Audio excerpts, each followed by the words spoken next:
And we're live. Hi, and welcome to Homo Ludens, the channel on history and board games.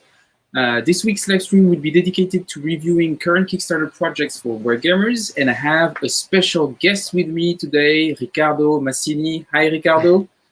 Hello, everybody. Ciao a tutti. Hello.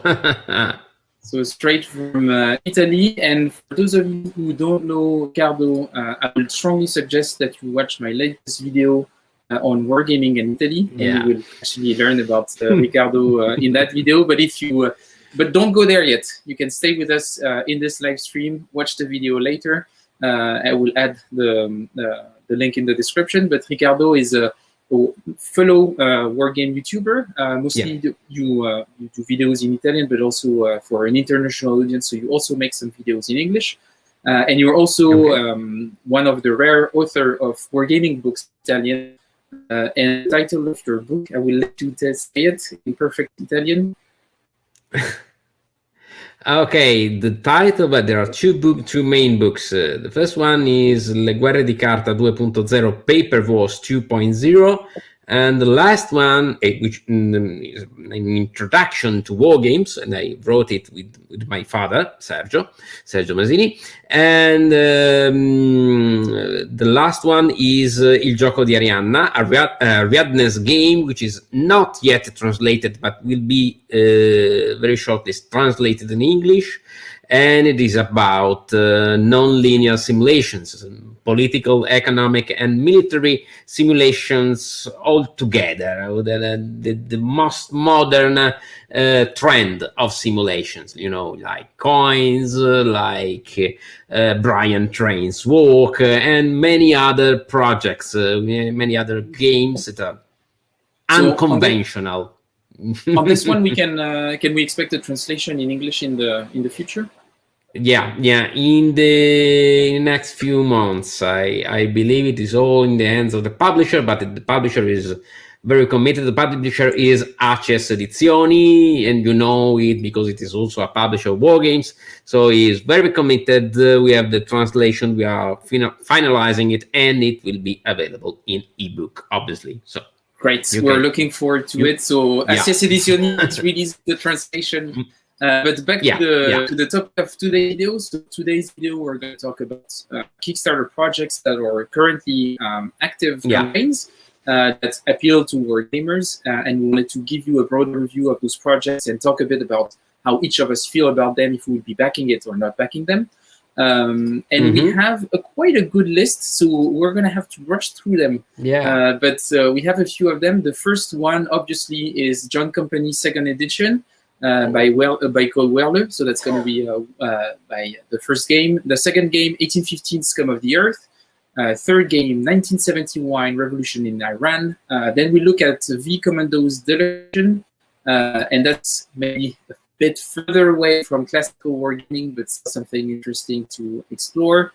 Then we look at the dual pack Saladin and Border States by Shaco's Games, A Most Fearful Sacrifice, Us Victories, Crusade and Revolution, and we have a last-minute addition, Arena Colossei, Ludi, Gladiatorii, which is also an Italian game. So you can see that Riccardo had a bit of an influence on the selection of campaigns that we're looking through on tonight with a couple of Italian games, but we'll go through all of them. But before we look at our first projects, I think I wanted just to ask you a few questions, Riccardo. Okay. What's your relationship as a wargamer to Kickstarter? Do you kickstart a lot of projects? You do? As a rule, I just kickstart projects that are Euro-friendly, for obvious reasons. But I regularly use Kickstarter, which is, I think, a very good way to help producers, and has been crucial and fundamental in the last years to let us have, once again, unconventional games with low printing runs, with small printing runs about unconventional topics. We see in this list, for example, we see a game about the revolution in Iran. Only a Kickstarter would allow that, because no sane mind publisher would ever put the money in advance on a project like this, but it is a great thing. So I use it regularly. The only problem is the Euro-friendly. I live in Europe, I live in Rome, so yeah, that's nice to have new war games and help publishers, but I cannot spend $50 for shipment plus taxes plus customs. And also I think that Euro-friendly shipments is very important for to help to spread war games in Europe, which is very important to us, and many of these settings are European settings. But I know that we will discuss that. Yes, we will discuss this because there are some campaigns that are not. I know. I don't want to spoil anybody, but you will hear about this topic. Yes, it's a topic that we'll address. But what's the latest? Two questions before we start. What's the latest project you backed, and what's the latest project you received? So both. So which is the latest one that you backed?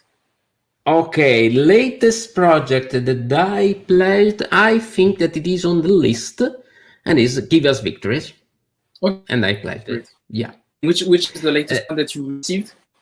Not a war game, actually. Space Race. It is a very interesting. It is a period after one small step. And I Frontier also. I'm very interested in Space Race games, and Space Race was a very interesting project. It was also a solo game, a solitaire game, so something different than the usual war game. The last war game I received as a Kickstarter was Atlantic Wolves, which I pledged when the UK was in Europe, so it was Euro-friendly at the time, but then UK got away from Europe, so when that game came, it was no longer Euro-friendly, and I had to pay 15 euros of customs for 30 euros of game. That is not... It is not anybody's fault, just to be clear. Oh, okay. Yeah, always, but it's always a painful. I want to be clear about that. These things happen, okay. Yeah. But however, this reminded me why I don't pledge games that are not Euro friendly. Yeah, but so you're a user of Kickstarter. Personally, I use it also quite a lot. The latest game I backed is in the list here, and I will talk about it when we get here. Mm-hmm. And I was just picking up actually the latest. Wouldn't qualify it as a war game, but as a historical board game that I received from Kickstarter, and that was this one. Yeah, by Joe Schmidt, The Landing, Gallipoli 1915. And to your point about Kickstarter enabling projects that are very different, that wouldn't find a publisher, this is exactly that. Like nobody would have potentially published something like this as a classical publisher. It's a solo game, very focused on also story building. You're actually building a bit of a story, and you're following that landing in that operation in 1915 with the Australians coming in Turkey and everything. Very interesting system, very interesting approach, very special. It's very unique. Like it has a very unique feel. But yeah, I definitely wouldn't see any major publisher releasing this, and Kickstarter enables that. And I'm so happy to have this in my collection, and it wouldn't have existed anywhere else. So that's why we're reviewing those projects, shedding a bit of light on them, discussing them. Yeah. And I think that we're going to try to limit both ourselves, and I'm mostly talking about you, Riccardo, limiting yourself. Yeah, I'm Italian, I speak too much, you know. But I will be relying on my French roots, on the French roots of my so family. Sometimes I will point the finger, and when I point the fingers, it means you need to conclude now, because we don't have time. Okay. But I guess we start with the first project, and we have a few people who's in the chat. So hi everyone. So live chat, you can send us comments and we'll see it. Giuseppe. Giuseppe is here. Hi Giuseppe. Hi David. And we look at the first project for today. And the first project that we wanted to talk about is John Company 2nd edition. And Riccardo, I will let you go for it, but I guess that For you, it's yeah. Yeah, well, it's a must buy. It's essentially Republic of Rome 2.0 coming once again, second edition. If you have ever dreamed of betraying your best friend or endlessly make political plots, complicated plots, just to get a fancy new home or a place at court, this is your game. It is a game about colonization, but it is not a game about strategic colonization. It's about being inside the colonization and having an incredibly good time at it. And it is cruel, it is bad, it is mean, it is harsh, and it is fantastic. It is beautifully cruel.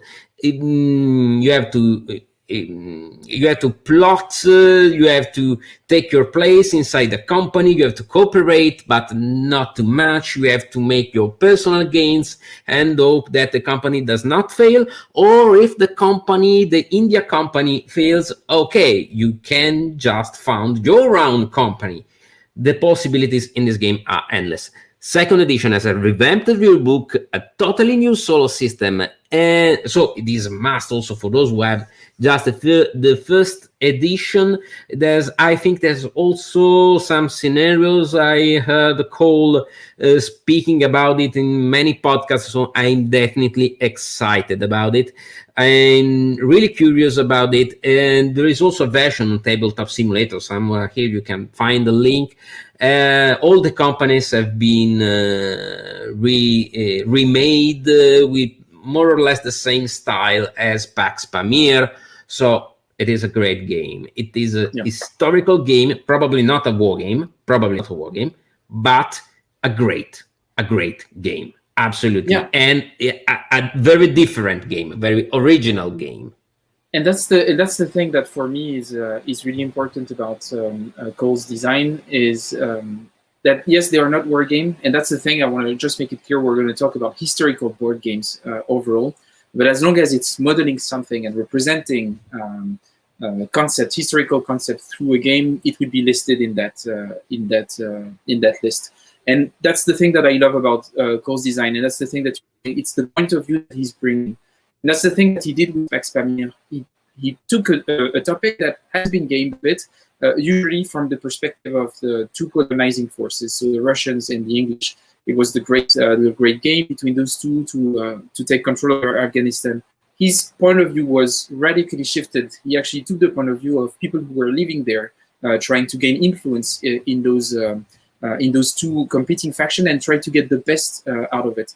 And I think the fact that he's subverting the point of view that we traditionally have on how you approach a design is very interesting. In this one, it's not as radical because you still have the perspective from the colonizer, which I think is okay.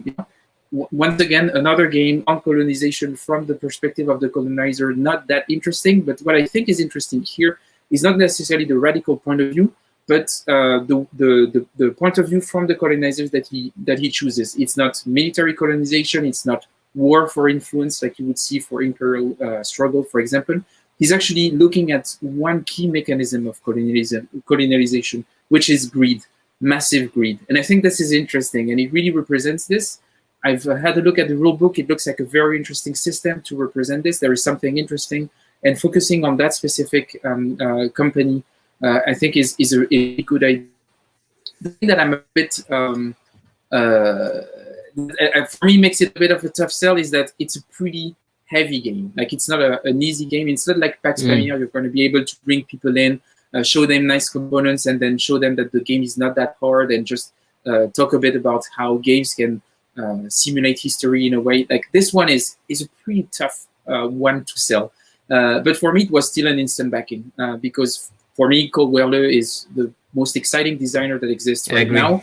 Wargame or not Wargame, I don't care. It's just brilliant game design. It is very interesting. And I'm very happy that he's taking back control of that releasing on his own.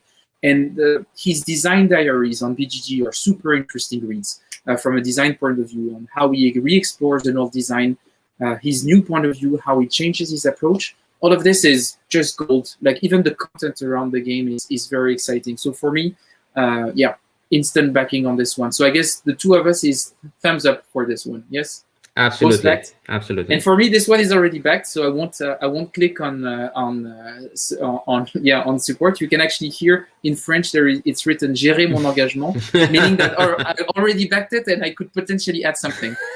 Other thing for this thing regarding John Company is that I used it to actually also buy the metal coins from Pax Pamir, which I didn't back originally. They're great. Do it, buy them. Yeah, and that's the thing. I didn't do it, and I regretted it so much. And I was no, they're great. They're super great. Yeah, they're awesome. And that's the thing that I realized from Hands in the Sea. Hands in the Sea, the metal coins are awesome. And when I got those, and I realized I didn't get them for Pax Pamir, I was just sad. So yeah, so that's another good reason to back John Company 2nd edition metal coins for Pax Pamir. Let's hope that the smaller scenarios get it a bit easier to get into this game. I'm really curious about the scenarios. Maybe there are some introductory scenarios. We can hope. Let's see. But introductory scenario or not, you still have a pretty hefty rulebook, pretty complex system. But still, for me, no-brainer backing this. Absolutely, no question. Absolutely. So game number one, we all agree. I don't know what you guys think. So David is actually talking about the Pax Pamir version. Yeah, saying that the Pax Pamir edition was so well designed. And that's also the thing. I think what he brings into his to re-exploring his design makes it also very valuable. Because the previous edition, like Pax Pamir, was Sierra Madre. Sierra Madre released a lot of very interesting games. But the thing is that the production quality is not always great, and I think it's really cool that he's actually on top of remaking a new game, making it beautiful. Okay. You see the subtitle, it is I didn't see it, a game of snakes and ladders in the East India Company. This is genius. It's a beautiful way to put it. So John Company, all done. Project number 2, 1815, Scum of the Earth. So this one might be a bit more, a bit trickier between the two of us. But I will first listen to what you have to say. Okay. I already have the previous 2 episodes in the system. The one about Hastings and the one about Malta. Santelmo Spey, Hastings was Tears to Many Mothers. Scum of the Earth is actually a phrase by the Duke of Wellington, and it is a game about the Waterloo campaign. The first thing you see that the art is incredible. Okay, let's speak about very good things. Art is incredible. Traditional and all this stuff, they are incredible illustrators. Nothing to say about that. And the game, okay, it is a card game, purely card game, table and card game. But it is the one thing that interests me about this system, because it seems very easy, very simplistic, etc.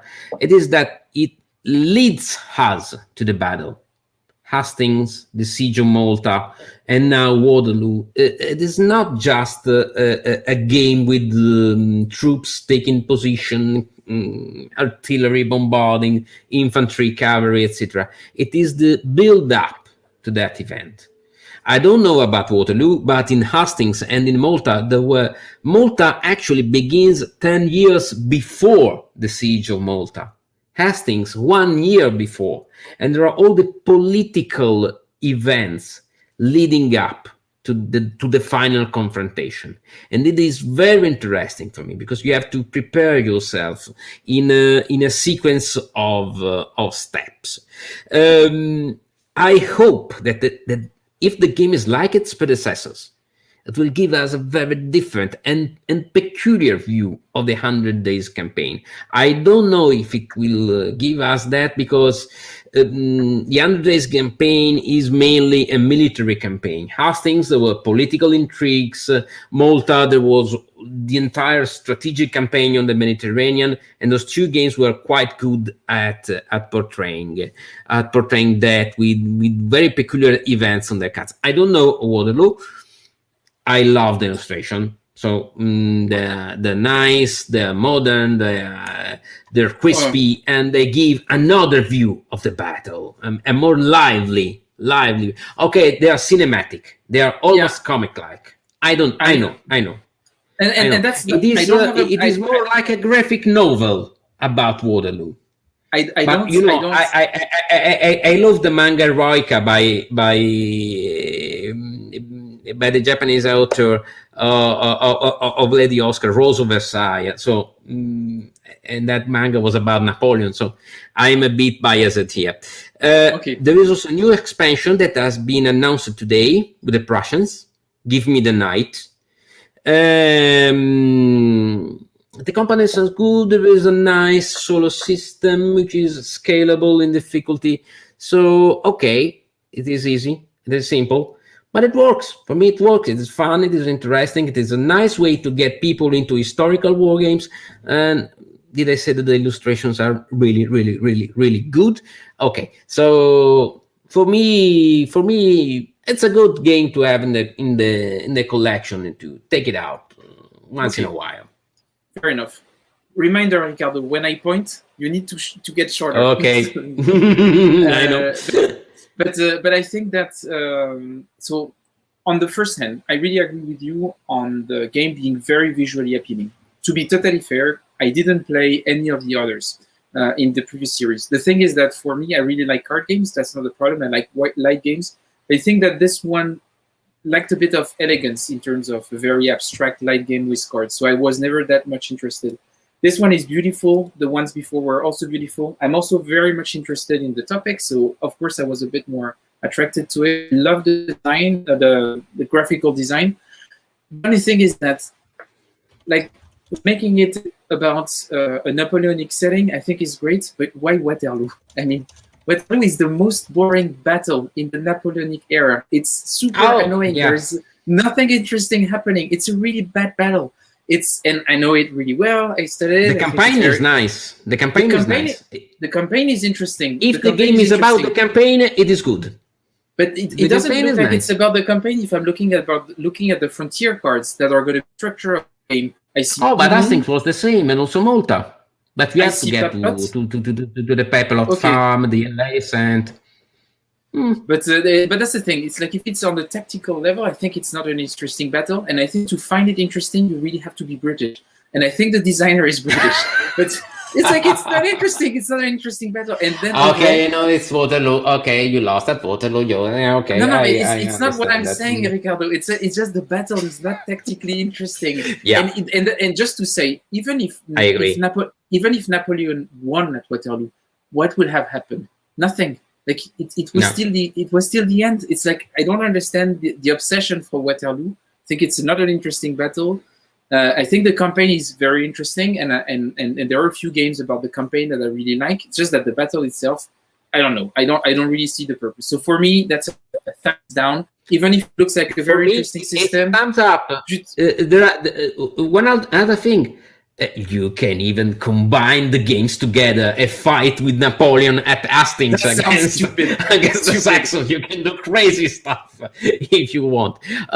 We had a question. Emilia wanted to know the name of the graphic novel. It is Eroica, and it is by the same author of The Rose of Versailles, Ryoko Ikeda. Okay. It is... very nice because it is the sequel of The Rose of Versailles, and it is all about the entire Napoleonic era. Very good, very good graphic novel. If you want, I will add a link in the description afterwards, so we can share it. Okay, so that was project number 2. Thumbs up from Riccardo, thumbs down from Fred, and I'm happy that we have a fellow British person saying that yes, Waterloo is boring, and I think it's. So I'm not alone, you know. Bad Napoleonic battle. Very, I agree. It is not the model for Napoleonic battles, but it has become the model for Napoleonic battles in our mind, in our perception. They were not like Waterloo, the average Napoleonic battle, but it was Waterloo. It was the end. Okay. So project number 3, we're going to a very different setting, different time. 50 years later, very different place. And that's 1979 revolution in Iran. And I will start for this one. And on this one, for me, I must say, I completely love this project. I'm going to be straightforward with it. I think it's an amazing project. I think it's really, really cool. It's from the designer of No Motherland Without, that was released by Compass Game recently about North Korea. And he's also one of the 3 designers of In the Shadows, the new game from GMT on P500 about very interesting game. Yeah, so Dan Bullock, very interesting designer, a very interesting approach also. And I think this topic is really, really, really interesting. But to be totally transparent, I tried the game with Dan when it was in playtest, so I did see it before, and I found it mind-blowing. I think it was very, very cool for a lot of different reasons. First of all, I think that the game has a very small footprint, so it is a pretty deep game, but you can play it in just a couple of hours. It's still a pretty decent game. Like, it's not a small game in any means. Like, you're not playing Fort Sumter. It is a very it has a heaviness to it. It's a card-driven in the classical sense, but it has a lot of interesting twists. He managed to keep the footprint pretty low, even if the game is pretty deep and has a lot of chrome, a lot of interesting elements about the different faction. It covers a pretty long period of the Iranian revolution. So it starts way before 79. So you have when the Shah comes into power, the fall of the Shah. You have 3 different regimes that you fight over, with factions going from one side to another. So a very, very interesting game, very unique topic. And it has a bit of this labyrinth feel, from Volkerunke. Like a twist on the CDG with playing with the pieces, what the pieces can do, a strong asymmetry in the faction. Yeah, asymmetrical. A lot of asymmetry also in the victory conditions. It is such an interesting game, And the research that he put in is just great. He did an amazing work on it, and I'm just so excited to see. And when I saw the first artwork, because the playtest version didn't have all those artworks, and this looks just magnificent, and I'm so excited about it. So I think it's going to be a very, very interesting project on a very interesting period of time that was, to my knowledge, I never saw a game specifically on Iran. So I'm pretty excited about this one. And for me, instant backing. As soon as I saw it, I backed it. I thought it was great. And there is something also interesting about the publisher. So I don't know much, but the Dietz Foundation, that is actually a publisher that has the vocation of making educational games and not making money out of it, but just pushing projects one after another. And the benefit from one finances the future one, with this idea of making educational games, which I'm all for. I think it's awesome. And just a bit of auto-promotion. Bullock next Saturday will be here, so we'll have a chat with him. He'll talk about 1979 revolution in Iran, and we have a small game demo. But overall, for me, that was, I was a huge fan of the project straight away. For me, I have to say, on this, I am a bit on the fence. Not because of the game, because surely it will be very interesting. There will never be enough political card games for me, because it is a very, very good field of application for card-driven games. Politics, insurrections, revolutions. It is actually very good. I know a guy who recently made an interesting game about the Paris Commune of 1870, if you know him. So these moments in time, they're very good to portray with games, with cards, influence, etc.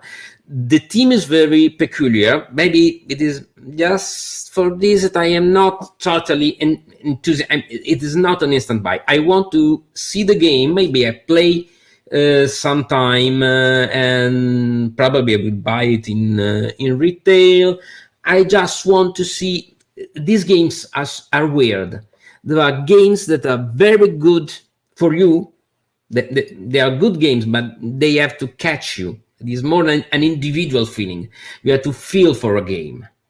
I've seen interesting games, very good games that I can rationally say they're good, they're interesting, but they don't get me. I will play them, yes, but I'm not enthusiastic about them.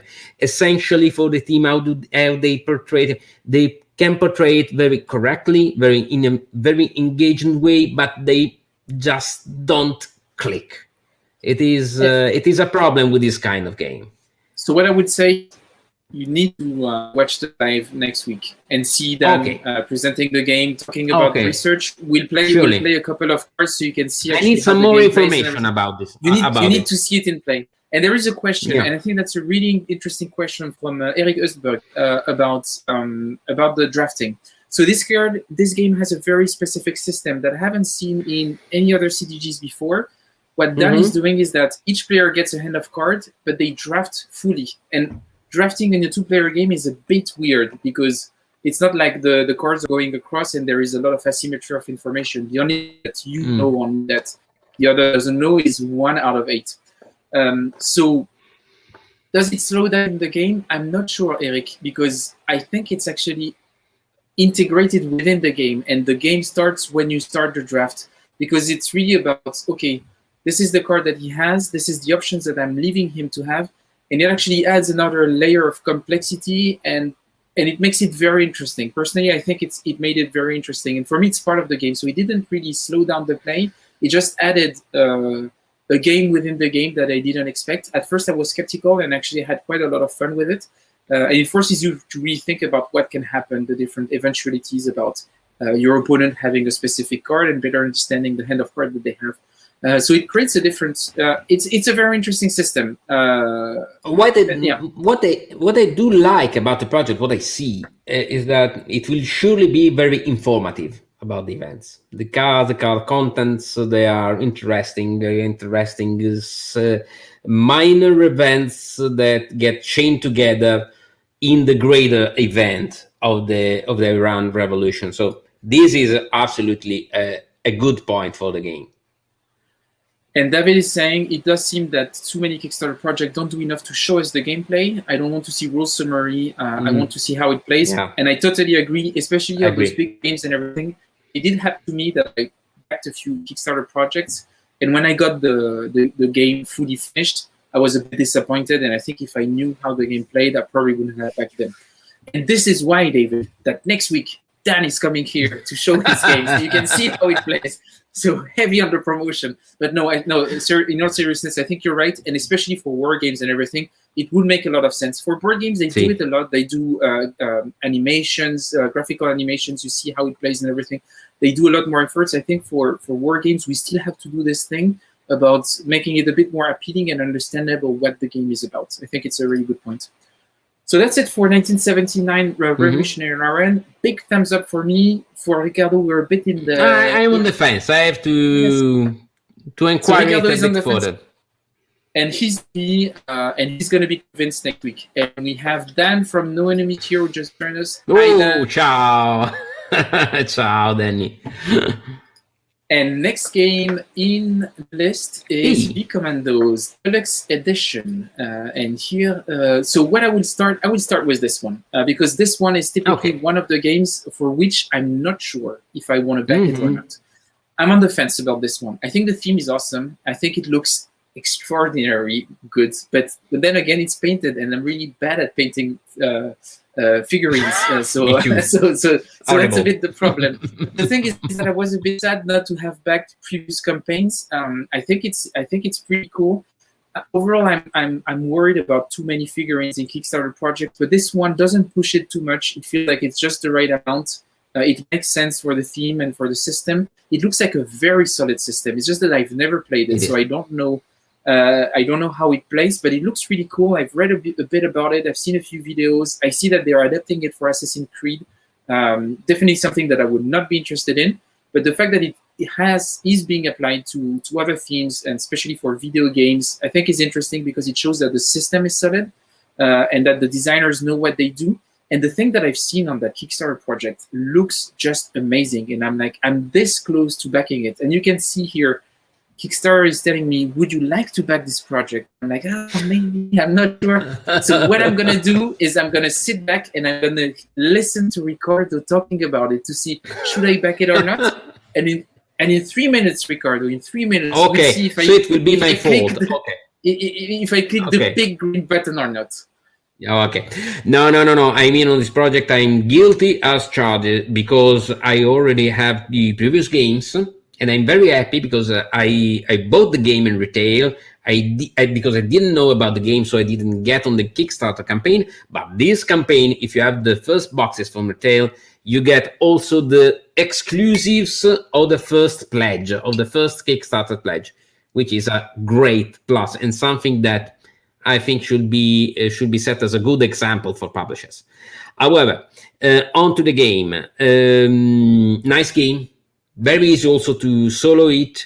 Very customizable. There are missions, there are preset missions, but it's very easy to do your own mission or even randomized mission. So it is a mission generator. There's a built-in mission generator in it. Just look at Marco Arnaudo's video, which is great about it.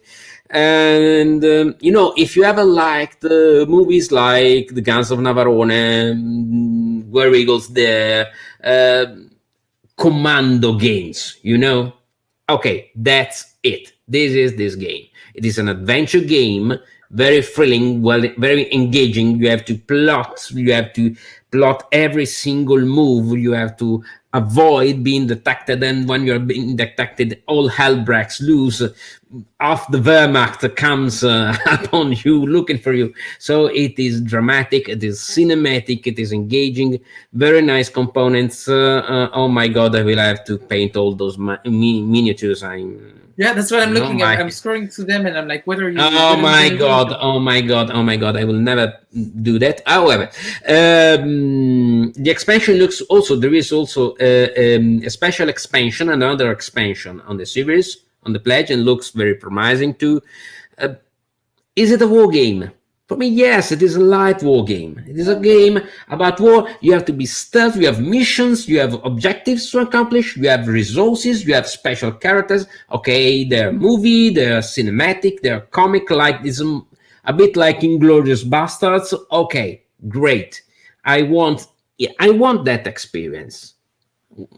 The Dirty Dozen experience.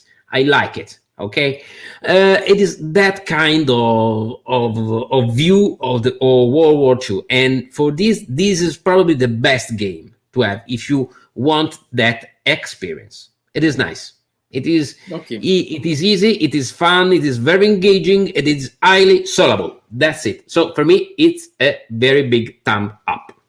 So you were that close to convince me, and then someone pushed me the last step, and that was that comment by Mathieu. It's like Commando, the old PC game. I love this game so much. Yeah, I love this game so much. And I was like, when I was here listening to you, I was like, oh, that's actually sound nice. I think it's pretty cool and everything. And then I saw that comment from Mathieu, and I was like, oh my God, missions and campaigns, linking missions together, characters evolving, all like that. I'm clicking the link. I'm clicking the link. I need to click the link. We did it. Okay, I will keep it for later. I don't want everyone to see my credit card number, but I'm clicking the link. So at first I was like this, and I ended up like this. So congrats, everyone. Oh God, yes, good. And then we go to the next project. So this one is a duo project. So you have two games, Saladin and Border States. And that's by a new publisher, a French publisher called Chaco's Game. And I will let you start, Riccardo, and I will jump in afterwards. Okay, two very different games. Saladin is a bit like... Oh, first of all, the publisher, Chaco's.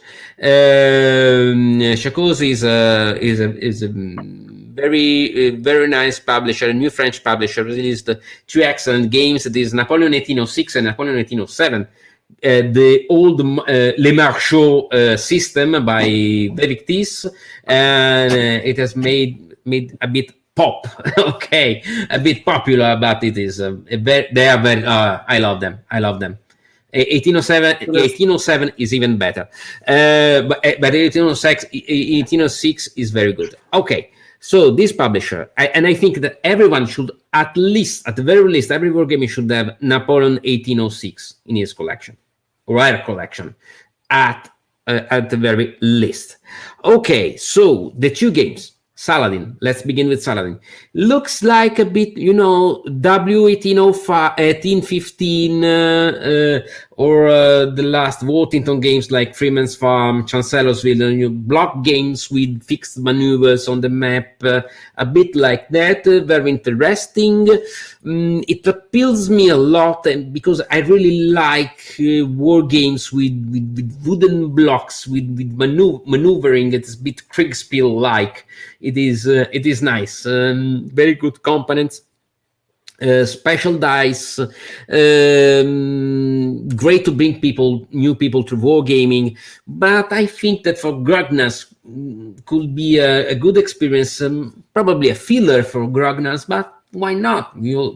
Sometimes we need to relax also. On top of this, looks they did a magnificent job on production and artwork and components, so that's a big bonus. So great team. Border States, I don't know. Border States is okay, a bluff game. What is it? A military game, a political game, a political military game. I want to see, there are videos in that. Oh, one thing, it is good to have, I agree with you, it is good to have rule books, it is good to have tabletop simulator modules for pledges, but please give us gameplay videos. I don't want to do your work for you. And to be fair, the Shaco's game has done some live streams of the games, so they absolutely. In that regard, they've made a great campaign. They've made a great campaign for this. They showed the games, and I think that was really, really cool. Border States, I pledged because I pledged Saladin. Probably all by itself, I would have not pledged it, but there was Saladin, so I trust Shaco's. I saw some videos. Okay, interesting. I'll have to try it. However, this is one of those nice little games that we have to try to look if you like it. It seems an abstract tug of war game with something of a theme, but I took it out by curiosity, and it's American Civil War, so I never have enough games about the American Civil War, so it is good, this is nice. Let's see how it plays. Okay, but yeah, so on this one, same thing as you, Riccardo, on the publisher. For me, Shaco's game has released two amazing games, and it's their two first games, and both of them are insane. So Napoleon 1806, Napoleon 1807, same system. As you said, an iteration of Les Maréchaux, so a very Victis system, So very, very cool. Operational Napoleonic, card-driven, light, very accessible, awesome. And so that's why I trust that publisher a lot, because they release one of the game system I prefer. It's definitely in my top 5. And then when I saw Saladin, for me, Saladin was a no-brainer. I wanted to back it straight away. I love W1815 by UNP Games. I think UNP Games introduced a system that was brilliant. I think those guys are insane. They don't get enough credit. They've released a game called Helsinki 1918 that is subverting the idea of hex encounter. Also amazing design-wise. It's insane. They need more credit. But anyway, any game in that system, super excited about. Saladin, the topic, I think it's awesome. And when I saw this, I was like, great. I would have liked to try it. I didn't get a prototype, so I couldn't try it. So I'm a bit sad, but I think it's going to be great. And for me, I backed it instantly.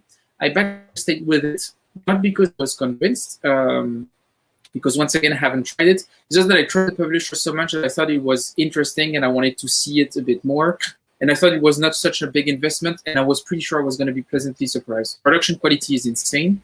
The topic I'm not interested in. It's probably something that we're going to discuss a bit, but the American Civil War is not something I'm very interested by. But it looks really interesting.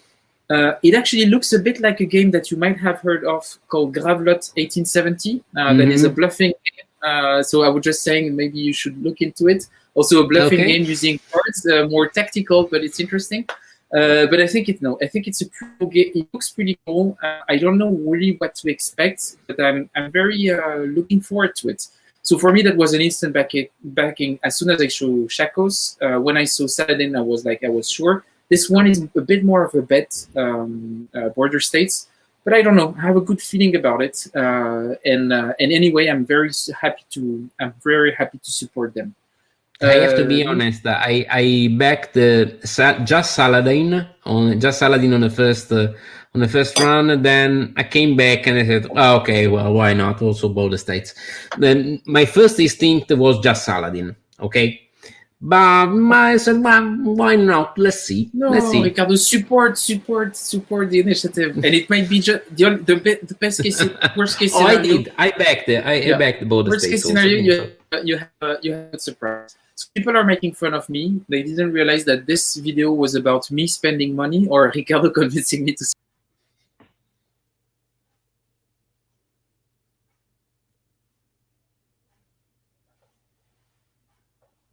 Wow, I think we have some problems of connection. Oh, the show was mine for just 2 seconds. Oh, ouch! The show was all mine. Sorry about that, guys. Don't worry, it happened to me yesterday, so don't worry. So yes, the game is about Riccardo making me spend money. So that's for sure. And I agree with Mathieu. I think it's something about making war games more accessible, and I think they are definitely doing this. So for me, instant backing. I think it's going to be great. I would have liked to be able to try it just to be sure about Border States and maybe talking it here, but I think maybe next time we'll have the opportunity to do so. But I think it's going to be a great potentially a great campaign. Anything else to add on this one, or should we move to the next one? No. I'm very interested about the next episodes of the Saladin series. I think there is one about Robert Wallace, the Scottish Wars of Independence. They had a poll, and obviously the Scottish Wars of Independence won without any problem. There are... let's see the system. I'm very curious. I'm very intrigued by the system. I want to see if it works and how it works. Okay. So next project, and here we're going into the long march of American Civil War projects. So I'm going to be a bit grumpy. It won't have a lot of interesting things to say. So I'm already sorry about that to our American viewers. But next project is A Most Fearful Sacrifice, 3 days of Gettysburg. And maybe on this one, you can go first. Okay, Most Fearful Sacrifice. This is the dream team. Herman Latman and Manzo. Here they are once again with the system that originated from the Blind Sword systems, and also from the system that they used on At Any Cost about the Battle of Metz, 1870, Franco-Prussian War. Another war I think you don't like. No, that's not true. I'm gonna stop this. I think it's a very interesting war, and I'm actually planning on doing a whole trilogy about the terrible year. So 1870, 1871. I already did 2 games on it. So I did Gravelotte 1870. I did Red Flag over Paris about the Paris Commune, and I'm working on the next one. So the idea is to have 3 games on that. I like the war a lot. I think it is a very interesting one. So it's not because we lost that I don't like it. I think it's a very good war. No, it's not a good war. That's not what I mean. I think it's an interesting war. No. It's a very interesting one. Okay. However, getting back to Gettysburg, the system is a cheat. It's a highly modified cheat pool system. This one has no cheats. It has cards with events, with activating formations. And then when you activate a formation, you have to roll on a special table because terrible things may happen, friction, fog of war, fortunes of war, everything happens. It is a bit like, I don't know, it is a bit, the experience a bit like Combat Commander. I'm figuring it like that. So incredible things happen on this battlefield. So it is very interesting. The system is called the Black Swan, and it is an upscale of the excellent Blind Sword system with a very interesting simulation of the different forms of fiction.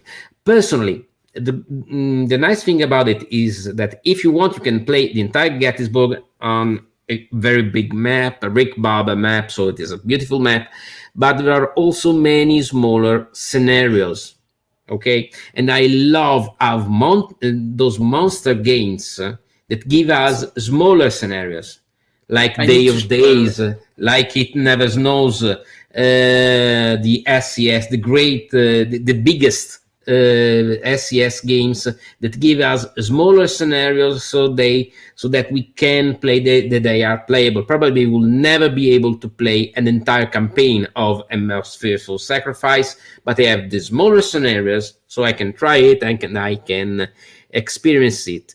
And that's the thing, Riccardo, nice. that you don't say, is that the thing is that you can put all the maps together and play the whole campaign, but I've seen pictures of it. I think it's like you need 6 square meters to place the map. That is why we'll never be able to play it, except at Giuseppe's location. Yes, probably exactly. they will play that.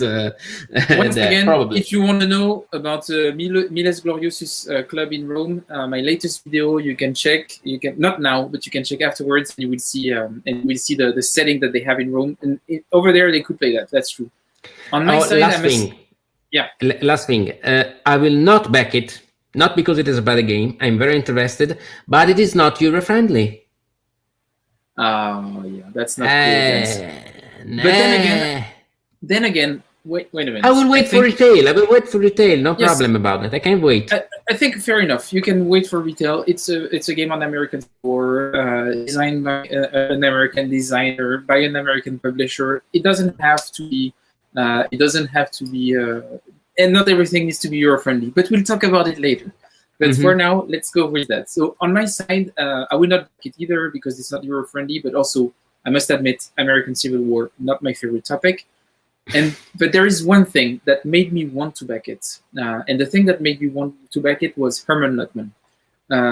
Because one of the gaps that I have in my wargaming culture is Herman Luttman. The only game I played from him is Dunkirk 1940, the solo game about the Battle of Dunkirk, that I thought was awesome. I think that he really shifted the way the State of Siege system worked to make it about a tactical game. It was super interesting. I actually have a live stream on, I have a playthrough on my channel if you want to look at what it looks like. Very interesting game, very cool. And this game, At Any Cost, is a game that I've been looking for a while. It's pretty tricky to find in Europe. There is not a lot of copies. It's been out of stock for a long time. As I said, it's a war that I'm very interested in. And everything that I've read about the system, I got excited about it. So I really want to play games by Herman Luttman. That's the thing. So I was thinking about getting this just to have the pleasure of playing a game by him about an era that is not that far from the Franco-Prussian War. But still, so I've been a bit on the fence just because of him. But have you ever played Devils to Pay? Because it is the prequel of that. No. I haven't. The only Herman Luttman game I played is Dunkirk 1940, and I want to play Mess at Any Cost because it looks amazing. It looks really amazing. It is. And they that's are the thing. First steps of the system. So anyway, I will not back it, but it's not because I'm not interested in it. I just think that this specific project is not necessarily for me, but I think it looks like an amazing. It looks like an amazing. Project. There's a Rick Barber map, so it is. Yeah. Wow. Anyway, so and we have David saying that his ancestor was a captain in Grant's army. At Gettysburg, and I think that, to be fair, American Civil War, not that passionate about. I think that Gettysburg, contrary to Waterloo, is a very interesting battle. Very, very interesting. Tactically, it's very interesting. What happened during the 3 days, the different phases and everything. I think it's a battle that I think is that I like to. But it's not the most interesting battles of the Civil War. It is not. It's not, but it has a lot of implication. And winning at Gettysburg would have had a major impact, whereas winning or losing at Waterloo didn't have any impact. So anyway, but we won't go into that rabbit hole again. But that's a good point. So that was it for Most Fuel for Sacrifice. So you are not backing it. I'm not backing it. But we both like the project. We both like the designer. We think it's a great game. And if you're in the US, you should probably back it. So that would be. I would say, and sooner or later, I will buy it in retail. Sooner or later, I know I'm a weak person, so I know I will buy it. Shameful. Yeah, no. Okay, it's too late for me. It's too late. Next project, once again, with a very different angle. So, Give Us Victories, American Civil War again. Riccardo, I will let you go with it. Okay, Sergio Schiavi's game. Here it is. Sergio Schiavi and the Italian war games strike again. So, Sergio, if you don't know him, he is the author of Radetzky's March, which has been very appreciated. It is now something of a collector's item in the US, and it is the same system. So, also here, a modified cheat pool system. Very nice, very easy, very quick, but the system itself, but the experience is very deep, is very rich. It is an operational game, but with very interesting tactical aspects on it. It is the same system of Radetzky's March, but with some important upgrades, and it is coming to Chancellorsville, which is probably the most interesting battle of the American Civil War, at least for me. So very good. And if you see, Sergio is a fantastic guy.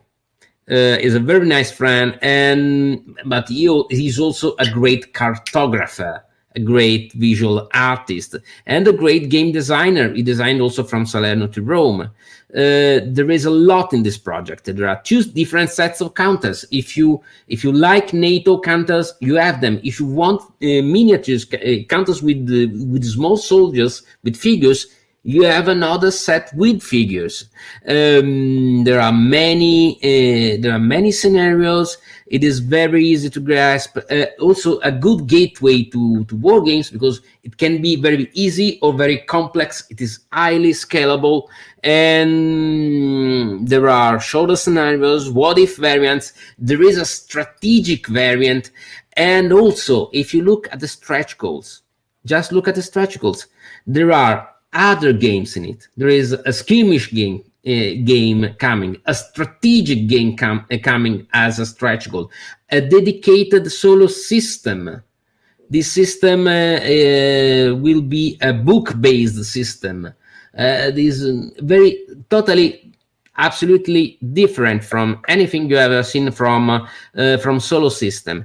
And the system also, if you buy this, Sergio is already working on another game using essentially the same maps that will use the maps in Chancellorsville, in Us Victories, for the 1864 Wilderness and Spotsylvania campaign. It will be an expansion, and there will be other scenarios for it. So it is almost an ecosystem.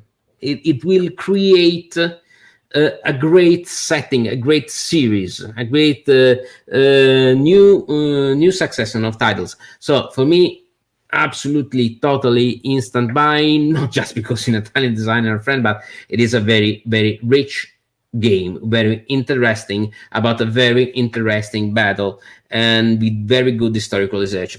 So for me, no doubts, I already pledged it as soon as it came out.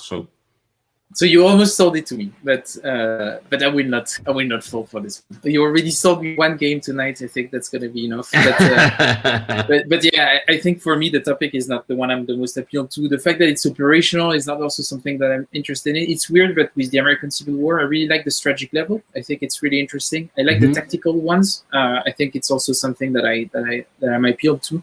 But it's the thing is that the cards, the maps, they look so great. Like I love maps, and I think like a lot of wargamers, we love maps, and those maps just look insane. And when you said that the guy is a cartographer, it made a lot of sense, because there was a visual appeal to the work that he's done, and I was like, oh, I'm not interested in the topic. I don't want to play an operational game on that subject, but it looks so beautiful, and it looks very interesting, and it looks pretty nice. So I will stay strong, Riccardo. I will stay strong. If Sergio made a game with this system about the Franco-Prussian War, would you fall for it? Oh yeah. I knew it. Or about Solferino, for example. Napoleonic Franco-Prussian on minute one, I will go for it. Like I wouldn't even think. I would be like, yeah, take my money. I would take everything, but it's not. It looks pretty cool. Okay, but then, so we're almost getting close. We only have 2 other projects to go through. And the next project is going to be Crusade and Revolution by Compass Games. So a small note on this one.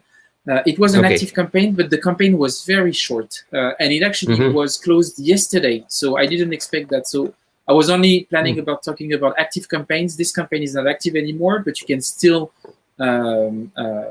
reorder it on Compass Games website. So it's still an active pre-order system. The Kickstarter campaign itself isn't active anymore. That's Crusade Revolution, a game about the Spanish Civil War. And maybe I will let you start, Riccardo, talk about this one. And I will keep on drinking and think about what I want to say. So, Crusade Revolution is possibly the best Paths of Glory derived card-driven game because it has the system. The basic system is the same of Paths of Glory, but is even more calibrated, even more rich. Not so complex as it seems. So just look at the awesome Stukajo tutorial because it will sell you on the game absolutely.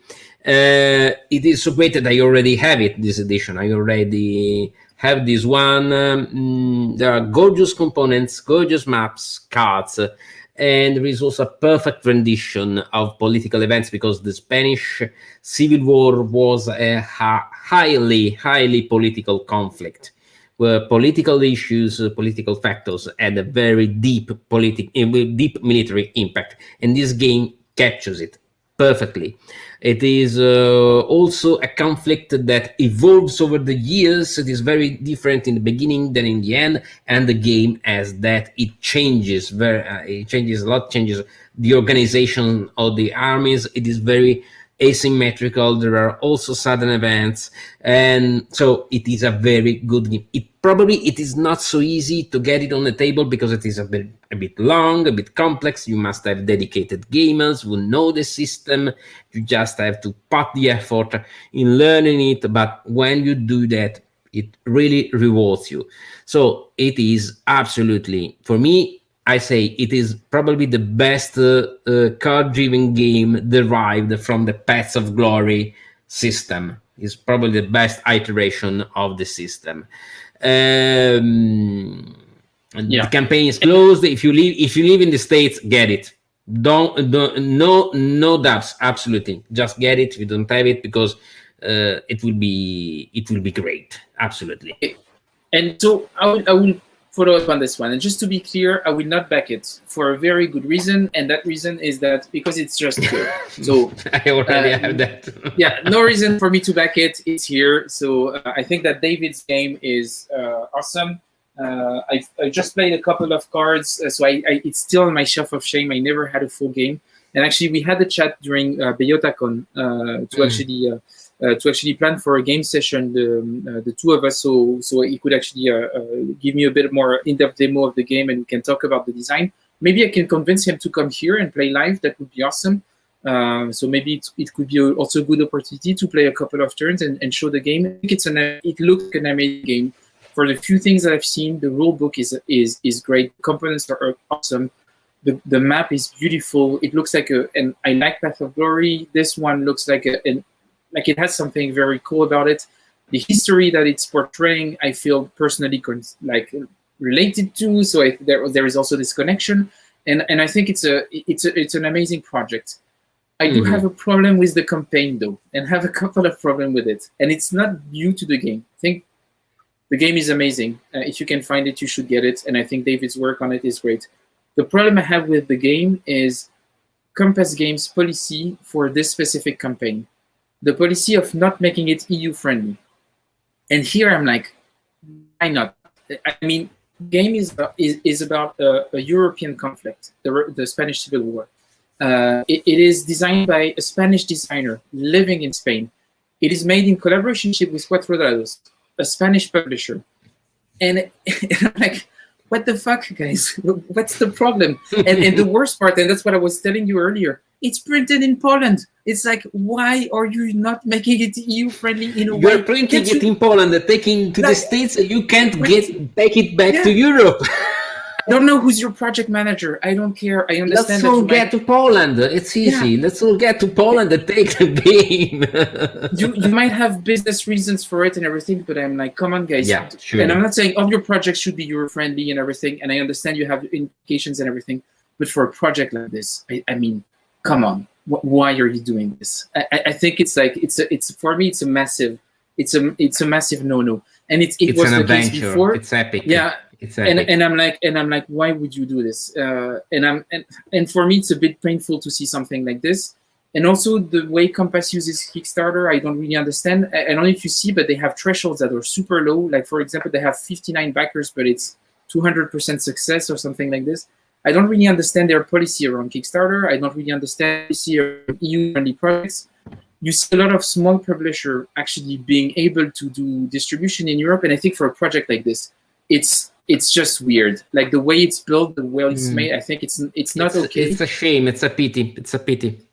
Yeah, and I think, guys, I think it's, yeah, and I'm not asking for everything, but I think, for example, Brotherhood and Unity, this game needs to be EU-friendly. Crusade and Revolution, this game needs to be EU-friendly. I think there are like those kind of games. Come on, just do a minimal amount of effort. The good news though about this project, first of all, it's awesome. The other thing is that because the game has been available for a long time, the Vassal module is already available. Because there is another thing about Compass Game is that they have a tendency to not like to release their Vassal modules too early. So it's like, okay, cool. But this one is already available, so you can enjoy it, definitely. And I think it's a great game. They do release some great games. But I just think that their policies is not super friendly, and I think it's not super cool. And so Emilia is asking, has anyone written Compass a note about it? Curious about what they say. And actually, yes, I did mention it for the first printing of the deluxe edition that was released, I think, a couple of years ago, in 2019. So the first printing of the deluxe edition with the mounted maps of the box that I just showed you. They already did this. They had the pre-order, and you couldn't actually have it. It wasn't EU friendly, and I think it was I was a bit shocked. And I actually noticed that it was printed in Poland, and the partnership with Quattro Dados and everything. And I was like, why are you doing this? And actually, you had to have a lot of people on BGG, on Consim World complaining about it for them to accept to ship a few dozen boxes to distributors in Europe, so we could actually buy it from Hexasim and Agora Jeux and those kind of shops. That distribute wargames, but before that, they didn't even consider doing it. You had to pay full shipping cost, VAT when it cost the border and everything. And I thought it was really, really weird. I don't really understand. They don't really have an explanation for it. And it's the same with the Vassal modes. They're not very clear about why they take 6 months to release them, even if they're already done. I don't know. It's just a weird, I don't understand it's a bit weird thing. And Eric is actually saying, a lot of people in Europe share the same experience. Eric is saying Compass games are always relatively expensive here in Sweden. Yes, I agree. It's a shame. I was in Denmark before. Buying a Compass game was a commitment, which is too bad. They have great games. Brotherhood and Unity was one of them. They have other great games that I actually like. It's just the policy of the company is, it's a bit of. Well, I just finished recording a video about Penetration of Souls, which is a very nice World War I game. They're expensive. They are hard to find. Yeah. This takes them a bit out of the market. I know marketing decisions. Okay, it's their policies. But still, it's their money. It's also our right as consumers to say we think it's not okay. Guys, make an effort. You can do that. They do get to Europe through retailers and second-hand, etc. It would be nice to have a better distribution in Europe, because I think that the Compass catalog is amazing. There is a bit of everything inside it. And once again, I'm not even saying for all projects, but for some of them, I think it would make a lot of sense. Yeah. And another game that I love from them is No Peace Without Spain. Great game, also about European siege warfare. Very interesting game, really cool. By the way, I have a really cool video about Le Musée des Plans Reliefs in Paris. If you're interested in siege warfare, also recommend. But anyway, it's a shame. So that's about it. I think great design by David. I think it's an amazing. If you can find this game, Crusade and Revolution, I think it's definitely a must-buy. It should be a classic. I think it's once again, you know more than me, Riccardo, and I will try to get David on the on the channel to play the game, I think it would be awesome. I've watched some games because they had this tournament during the Yotacon, and it just looked amazing. It's I think it looks like a very, very exciting exciting game. Anyway, so that's it for this one, and we have one last project. And the last project we have, and that's the one that you pushed last minute, and after that will be done, I think, and that's Arena Colossei Ludi Gladiatorii. And this one is really, it looks a bit dumb, but I will let you walk through it and make a case for it. That's your problem. Okay. You see, it's trash, it's excessive, it's bloody, but guys, it's Gladiators. They have to be trash, excessive, and bloody. It is okay. It is a very nice game about gladiatorial combats, but also with historical research. It is not a fantasy game by any means. There are just the right types of gladiators, the right type of matches in gladiators, because they are very set pairs and duels. There is teamwork. You can build your team. You have heroes. You have characters. You have great miniatures. It is a very fun game. Essentially, a fun game. It's a deep study about the different gladiator styles and matches. There are different skirmish styles, different teams.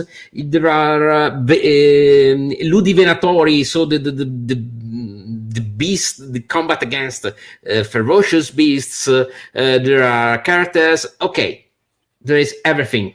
It is gladiators, guys. There are colorful teams. You can customize your teams, and so it's nice. It's easy. It's colorful. You can play it absolutely with non-wargamers. They will like it. But it is also a good and quite deep tactical experience. The two main gaming modes are available on Tabletop Simulator. I know they are working on gameplay videos. So if you love Gladiator, Spartacus, and Syndrome, okay, you just have to get it. This is not just a fantasy skirmish game set in Rome. It is an historical skirmish game about the gladiatorial combats. Okay, it's colorful.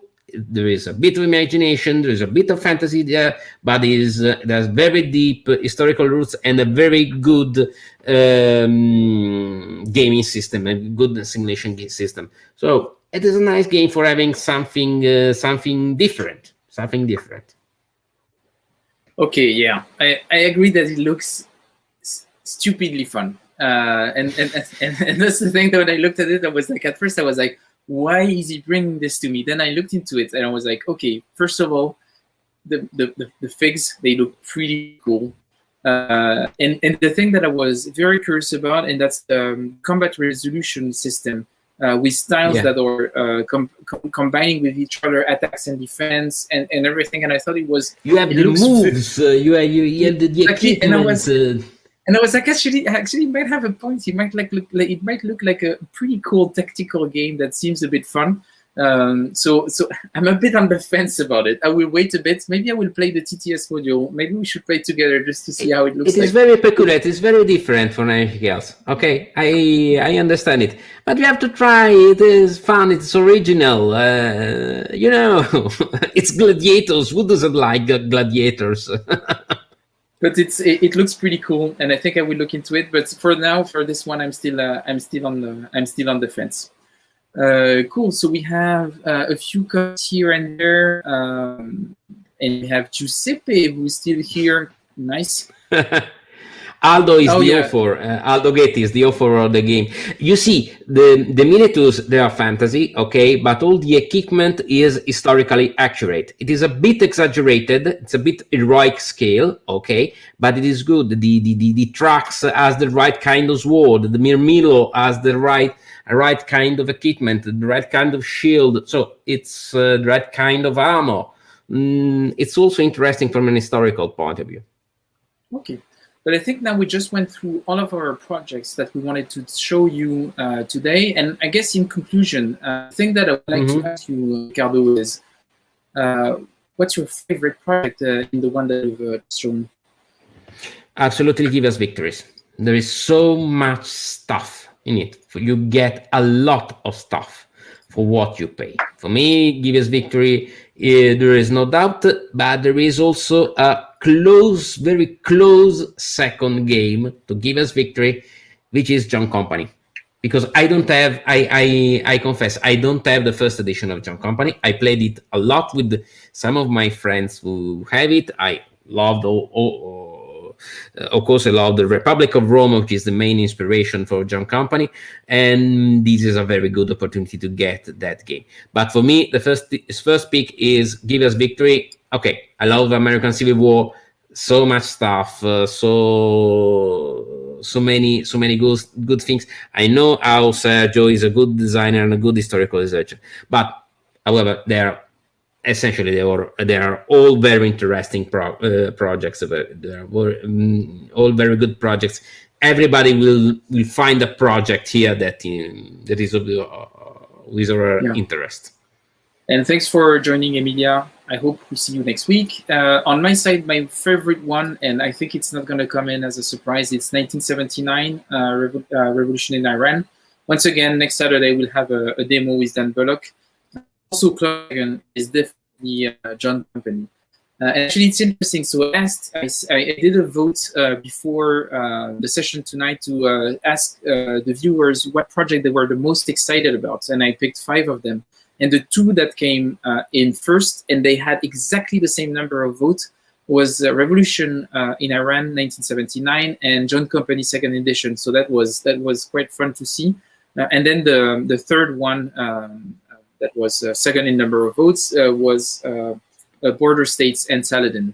So I think the audience is quite interested in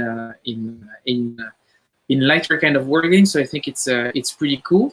But yeah, so I think that was it for our session. I would like to thank you, Riccardo, for joining. It was very fun. I would try to have Riccardo coming in another session.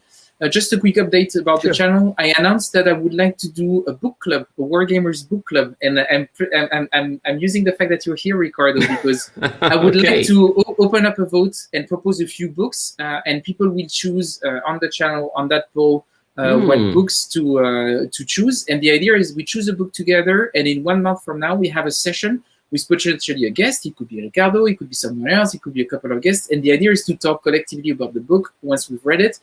Watch out for the poll to actually choose the book for the Wargamers Book Club. You can follow me on Twitter, so that's on Fred Serval.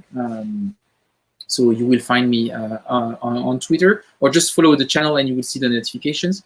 But that's going to be pretty much it for tonight. 1 hour and 20 minutes. I would like to thank everyone who was in the chat. There was a lot of good comments, a lot of interaction, so that was a lot of fun. And I'm going to buy, as soon as we're done, I'm going to back V-Commandos, so that's all your fault. You're all responsible. Also Dan is a victim. He backed it. He backed it too. Also Dan. When my wife is going to ask me where this game comes from, how come you another, that be all on you. You'll have to explain it to her. So, saying. Okay. But anyway, thank you everyone for joining. I will keep you guys posted on the book club. Next week we have Dan Bullock for 1979 War in Iran, and I will post more information about the schedule, about those live streams on every Saturday. It was great. Have a good night. Thanks again, Riccardo. That was awesome. Bye-bye. And see you guys soon. Ciao. Bye-bye. And I will just...